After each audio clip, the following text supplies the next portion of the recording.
క్రీస్తునందు ప్రియమైన వాళ్ళారా, శుభాలు. ఎలా ఉన్నారు? బాగున్నారా? నిన్నటి దినము ఎలా గడిచింది? ప్రభువుకు మహిమకరంగా జీవించారా? జీవించినట్లయితే ఆయనకు స్తుతులు. లేని ఎడల ఆయన మనలను క్షమించునుగాక. నేటి దిన ధ్యానాంశము ఫిలిప్పీలకు రాసిన పత్రిక 4వ అధ్యాయము 5వ వచనం.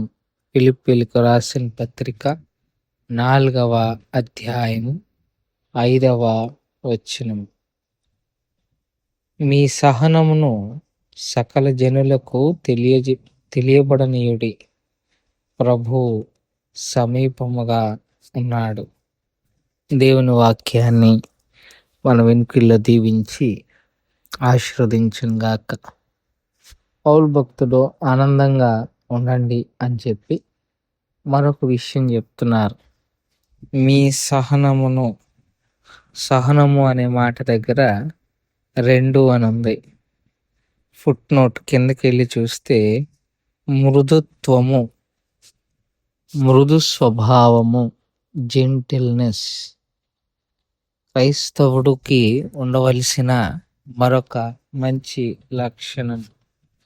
బీ జెంటిల్, మృదువైన స్వభావము కలిగి ఉండుట, సున్నితంగా స్పందించుట.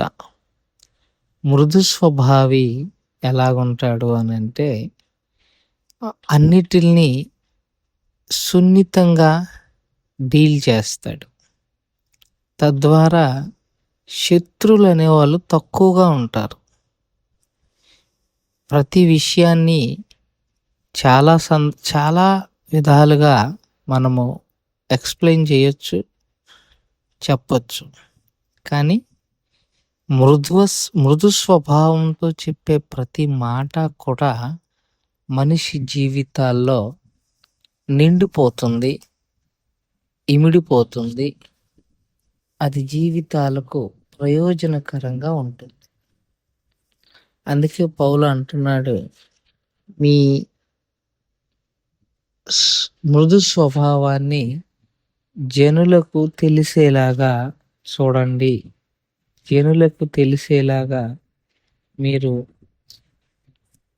ఆయత్తపరచుకోండి, సరిచేసుకోండి అన్న మాటలో పౌలు యొక్క అర్థం మనకి స్మృశించే అవకాశం ఉంది. సో సహనము అన్న మాట ఇచ్చాడు, కానీ వాస్తవానికి మృదువైన స్వభావం. అలాగే ప్రభు సమీపముగా ఉన్నాడు అని కూడా అన్నాడు. ప్రభు సమీపముగా ఉన్నాడంటే తొందరగా వచ్చేస్తున్నాడు అని కొంతమంది అంటారు. కానీ వాస్తవానికి ప్రభు సమీపంగా ఉన్నాడంటే ఆయన అన్నీ గమనిస్తున్నారు అని, ఆయన అన్నీ చూస్తున్నారని అర్థం చేసుకోవచ్చు. రెండవది, ఆయన నీ పక్కనే ఉన్నారు. Even though you are going into difficult situations, he will be there with you. నీవు గడ్డు పరిస్థితులు గుండా వెళ్తున్నా ఆయన మీతో ఉంటారు, మీ పక్షంగా ఉంటారు అన్న అర్థము వచ్చేలాగా ఈ మాట మనకి కనిపిస్తుంది. కాబట్టి ప్రియమైన వారలారా, ప్రభు సమీపముగా ఉన్నాడు కనుక ఆనందించండి. సహనం అందరికీ కనబడేలాగా చూడండి అని పౌలు భక్తుడు చెప్తున్నాడు. ఎందుకంటే ప్రభు సమీపముగా ఉన్నాడు. సమీపంగా ఉన్నాడు అని అంటే నీతో ఉన్నారు, నీ పక్కన ఉన్నారు, నీ ప్రతి ఆలోచనను ఆయన చూస్తున్నారు, నీ ప్రతి మాట ఆయన వింటున్నారు అని అర్థము. జాగ్రత్తగా ఉండండి, మీ క్రియలు సరైనదిగా కనిపించేలా చూసుకోండి అని అర్థము. కనుక ఆ సత్యాన్ని గ్రహించుకోవాలని ప్రభు పక్షంగా విజ్ఞప్తి చేస్తూ ఈ మాటలను ఇంతటితో ముగించుకుంటున్నాను. దేవుడు దీవించి ఆశీర్వదించుగాక. ప్రార్థన చేసుకుందాం. మమ్మల్ని మిక్కిలిగా ప్రేమించిన మా ప్రియ పరలోకపు తండ్రి, మీ పాదాలకు స్తోత్రాలు. చెప్పబడిన వాక్యాన్ని బట్టి మీకు స్తోత్రాలు. విన్న వాక్యము మా హృదయంలో భద్రపరచుకొని వాక్యానుసారంగా జీవించగలిగిన కృపను దయచేయమని యేసు నామములో అడిగి వేడుకుంటున్నాం తండ్రి. ఆమేన్. God bless you.